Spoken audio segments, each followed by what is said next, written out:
ahead and just get started. So I have Greg on. Greg is one of my preferred lenders, and so he'll be here to answer any questions if there are any questions after the class. Hey, Amanda, we're going to go ahead and get started. So welcome back, and Greg, welcome. We're excited to see you guys back. Last week we set the stage for the home ownership journey of 2026. For all of those who want to be on that journey, we talked about financial readiness and affordability, but we also took a deep dive into life readiness that's often overlooked. That's a piece of the puzzle where people just kind of don't really think about, but it is important, as we said, to understand commute times and all of those things, schools, when you're assessing your readiness, and whether you want, hey, I'm gonna travel all the time. Well, if your budget is kind of tight, we want to make sure that we don't just put you in homes. We want to make sure you can afford them throughout. So we also busted some common myths that keep people stuck on the sidelines, and we talked about what it takes to actually get started. So over the course of these 52 weeks, we're going to learn how to master your finances, get clear on pre-approvals, down payments, and closing costs. We're going to understand the local market, learn what's really happening right now within our markets, and we're going to navigate the path to closing from A to Z. And once we get under contract, we'll talk about all that. And then it'll be time for us to say welcome home. Today, though, what you're going to walk away with is what lenders look for, how to get pre-approved, understanding your income, the documents that are necessary for an approval, and how to prepare with confidence. Stick around to the end. We have a bonus gift to help you with the next step. Today last week we talked about what's next. So here, this is part of what's next. We're going to move from the concept of being ready to the evidence of being able to prove that we're ready. This is where we learn exactly what a lender needs to see to say, yes, you are approved. We're talking income. We're going to dig into the document vaults, and we're going to learn the rules of the game. And again, Greg is here to help us do that, so we don't get sidetracked. So to take a deep dive into income, which is the ability to pay your mortgage, lenders look for 2 years of work history.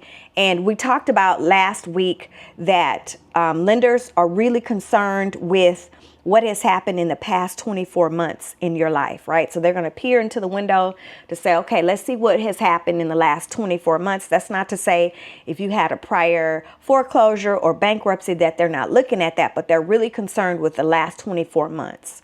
And then they also want to make sure that there's some consistency in terms of employment. Now, if you are a nurse and you left one job to go and be a nurse at another job, whether it was a lateral move because it's easier for you to get to work, or whether it was a promotion, they understand that if it's in the same field. And if it's not, those conversations need to be had up front. We're also going to help you understand child support, when it counts, what counts, all of those things. But we need to make sure that we understand that you need the court order as proof that that child support will continue for 3 years. If you plan on using child support to help you qualify for that home, then we need to make sure that not only do you have that order, but that there's payment history to show that that order is being fulfilled, that those payments from the non-custodial parent are coming to you. And let's just say if the amount is $1,000 and the non-custodial parent has only been paying $500, you're not going to be able to use $1,000. Okay, they're going to take what you've been receiving. So that's why they need to see the history. So you'll need to bring that in order, or provide that to the lender to make sure that we can count that as income if that's what you need. Again, they're going to want to make sure that the payments are consistent. Now, 401k. A lot of people overlook 401k because they think, that's going to be important when I retire. Well, you can actually use that. That's a secret weapon that you can use as part of your buying power to use as a down payment source. But I can't say for every plan is different. I can't say you definitely can use your 401k, because you have to have those conversations early with the lender so that you can get the paperwork to find out what the parameters are for your 401k. Right, Greg? Yes? Okay. All right. Now, I can't hear you, Sorry, so. I was trying to unmute. Yes, Okay. That's correct. Okay.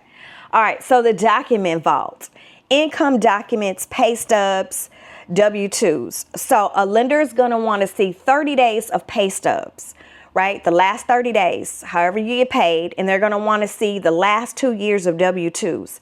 Now, when you go under contract, they're also going to want to see those pay stubs as you're under contract, as you're receiving them. They're going to still need to see them, so you can automatically go ahead and upload it to the portal automatically, because they will ask you for them. And again, the last 2 years W-2s are going to be important. If there is a situation where you are self-employed, back in the day, that used to be a struggle if you are a 1099 recipient. Now there are programs directly for 1099 recipients, but you'll need to not only provide that, you'll need to provide your full file for what you sent and filed with the IRS. And what lenders are going to be looking for is going to be your income before all of your write-offs. So your net income, not your gross deposits.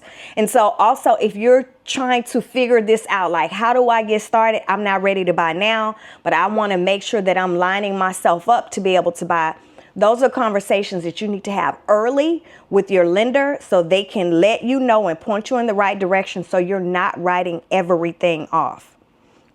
When you're trying to get approved for a mortgage, that is not the time to write everything off, okay? And so also your bank statements. Now, any bank statements that you provide, and sometimes it's 2 months and sometimes it's 3 months. I always tell my clients to just have 3 months of bank statements. If your bank statements are 1 through 8 or 1 through 4, they're going to need all pages, okay? And even if that last page is blank, they'll still need all pages. And so again, if you're under contract and you're receiving more bank statements as you're under contract, you want to go ahead and upload that into the portal so the lender has that. Now, they need bank statements where your down payment funds are going to come from. If you have a bank statement that has nothing to do with your transaction, okay, fine. But if you're going to use funds from an account that you have in your name, they need to see that bank statement. Okay. Now, if you're someone who, if you are, let's say, a hairstylist, and some of your clients pay you Venmo, PayPal, Cash App, all of those things, and you transfer that money into your checking account, we're also going to ask you to have those statements as well for all of those extra apps that you transfer money from. All that money needs to be sourced, and we'll get into that in just a second. Here are some things that you do not want to do when you are getting mortgage ready. You do not want to apply for new credit.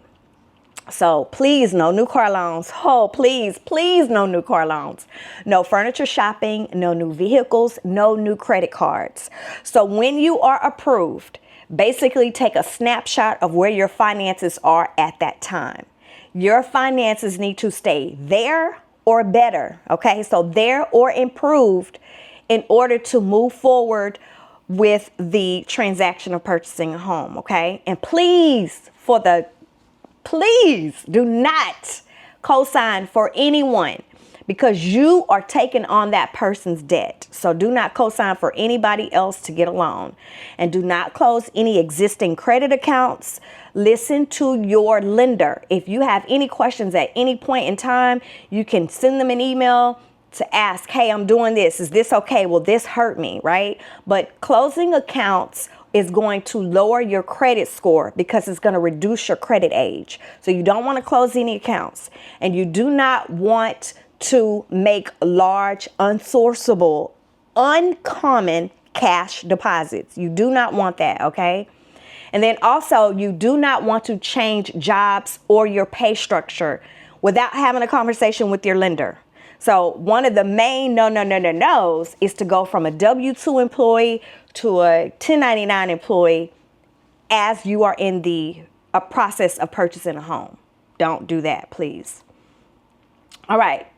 Things to remember. Uncommon deposits, large cash deposits, are a red flag unless you can prove where that money is coming from. Gifts. If your family is helping you with the down payment, they are allowed to do that, but they will have to provide a gift letter. And all money must be seasoned, okay? It has to be sitting in the bank for at least 60 days, okay? You'll often hear lenders talk about seasoned funds. All this means is that that money that you plan to use for your home purchase in any capacity needs to have been sitting in your account for at least 60 days or 2 full bank statement cycles, because lenders want to make sure that this money is truly yours and it's not a secret loan that you've gone out to get, or that you've taken a loan out from family or friends, or gotten a cash advance on a credit card to make your bank account look better. If you have a large amount of cash under your mattress or in a safe, deposit it, but we can't go home shopping just yet because we can't get you approved. Okay, you need to get that in the bank as soon as possible so it can start seasoning before the loan approval begins. Now, we already went over the do nots. Let's look at the do's. So do keep all of your existing credit card balances below 30%. That's going to help you get the most amount of points so it's five categories in the credit wheel. So in that credit wheel, credit utilization is 30%. You want to keep those credit card balances below 30%. You also want to notify your lender before you move money between your accounts, please, if it's large amounts of money. You also want to continue paying your bills on time. This is not the time to stop paying bills. And you want to save every page from your monthly bank statements because they're going to need it. Now, I have a couple questions and answers, questions that we've gotten, and I provided answers. So here's one question. Does a pre-approval or readiness check hurt my credit score? A hard inquiry might dip your score by a few points, but if you're doing all of your mortgage shopping within a 45-day window, it typically counts as one inquiry. If you have a side hustle like Uber, Etsy, DoorDash, any type of consulting, and you want to use that as part of your income to qualify for a mortgage, if you have not been doing that for at least 2 years, and if you have not claimed that on your taxes, you cannot use that, okay? Lenders want to be able to see income that's documented with the IRS and that's stable, all right? If you are a divorcee, why do lenders need your decree or your child support order? Well, they need to see continuity. The lender has to prove, because the lender is working with the underwriter, so they need to be able to prove that that income will continue for at least 3 years to count it towards your ability to pay the mortgage. Also, in a divorce decree, that has information in terms of the debt that was accumulated with the couple. Who's responsible for the debt? So you want to make sure that you have all of that available because it will be requested and they will want to see it. Can you use your tax refund for a down payment? Yes, but you must show the paper trail. So save the documentation from the IRS showing the refund amount and the bank statement that that refund went to. Now, what if your 401k is down because of the market? So we see every morning, I know for us in our household, it says the market is down, the market is up, or whatever.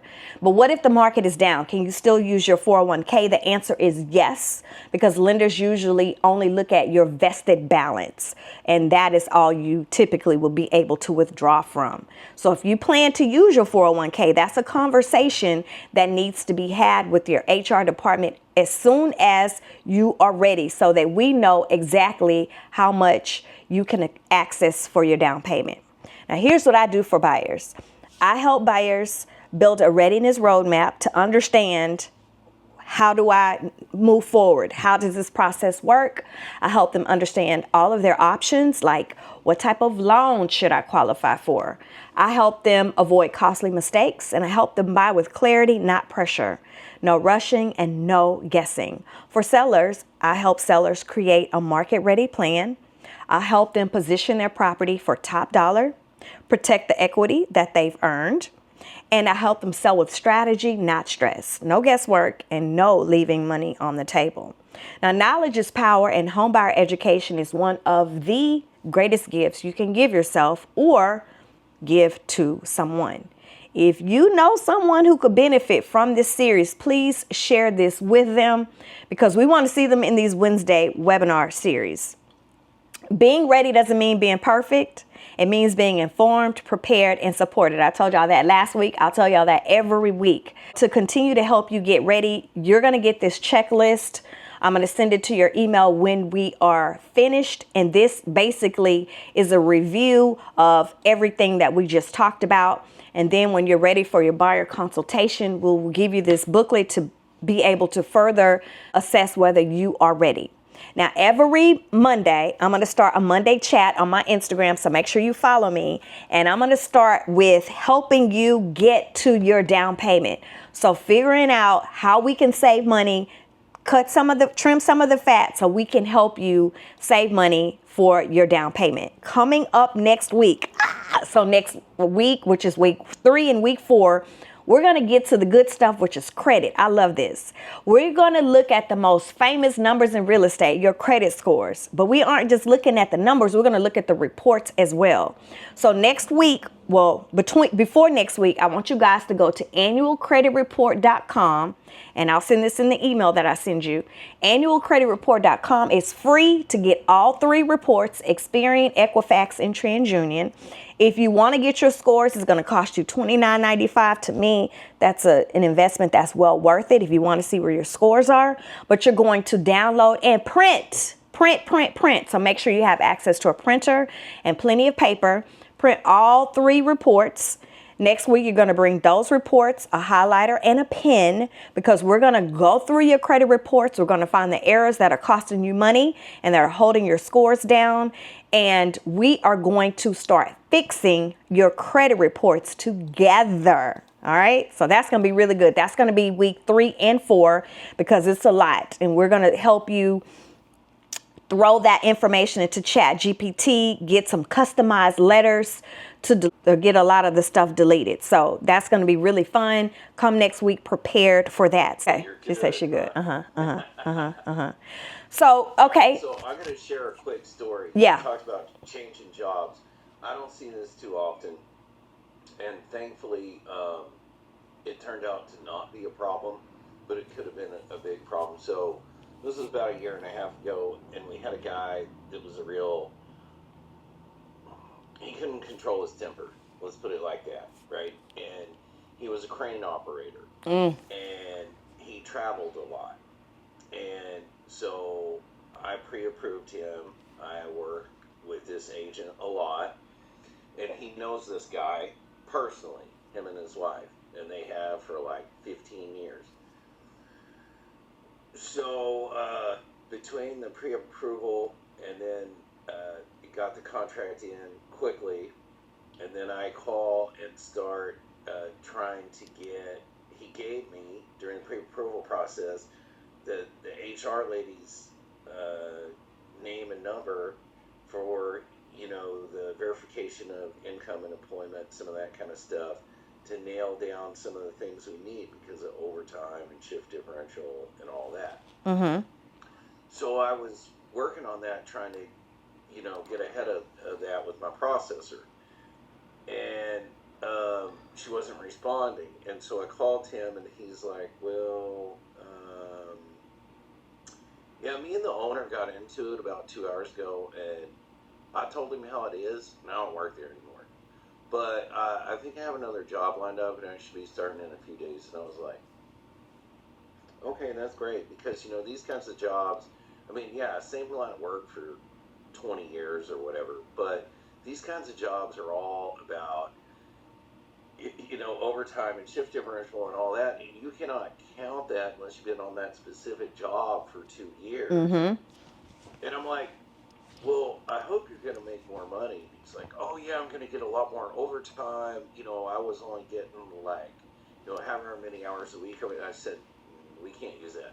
How much more are you going to get paid per hour over there? And he goes, oh, I'm going to get $2 an hour less. But I'm going to make so much more overtime. Dude. Yeah. It worked out, and his wife's a nurse. She makes Okay. money, but I wanted to kill the guy. And when I called the agent, he just went through the roof, because he's close friends with this guy, and he was like, he had no idea. He didn't tell him. And Yeah. This happened days ago, and he's like, you gotta be kidding me. He hung up. And then he called me back later. I'm like, why'd you hang up? He's like, because I called him to chew him out. So you got to keep your temper in check. When you're going through this, and that's why I tell people not to even let everybody know you're buying a house. I know a lot of people want to run. I go, girl, I'm under contract, I'm buying a house. I always say, tell the people that need to know, don't tell everybody. Because you just have certain crazy people out here that'll try to do everything in the world to mess it up for you, honestly, So everybody don't need to know your business. Yeah. Yeah. The agent was like, "You mean you can wait 3 or 4 weeks to tell your boss how it is?" Yeah, right. You had to tell him at that moment. That's crazy. That's crazy. So tell me, well, first of all, does anybody have any questions before I finish this conversation with Greg? Okay. Okay. So I'm not looking in the chat, so let me see. Okay. So Greg, let's talk about the interest rates today and where we are. I know we don't have crystal balls. Everybody wishes we did, but let's talk about the interest rates today versus where they were last year versus what we're hearing and or seeing. Yeah, they're definitely going in the right direction. Yeah. I feel Down. good. I feel good about where they are right now. Yeah. You know, like a year and a half ago, we were, what, 7.5? Yeah. Not good. Yeah. 2 weeks ago, we were at 6.25. Sixes. Mm-hmm.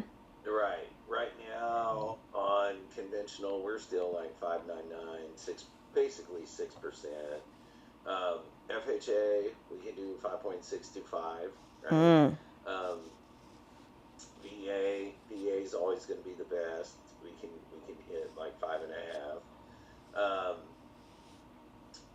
Where I think they're going, I mean, yeah, no, I don't have a crystal ball. Yeah. I'm hoping by the end of the year we might be able to get to like 5.25. Yeah. I don't know about for conventional, maybe 5.5. I think the market is really going to heat up, which is going to drive demand. Yep. It's going to Drive the prices up. Yep. Competition.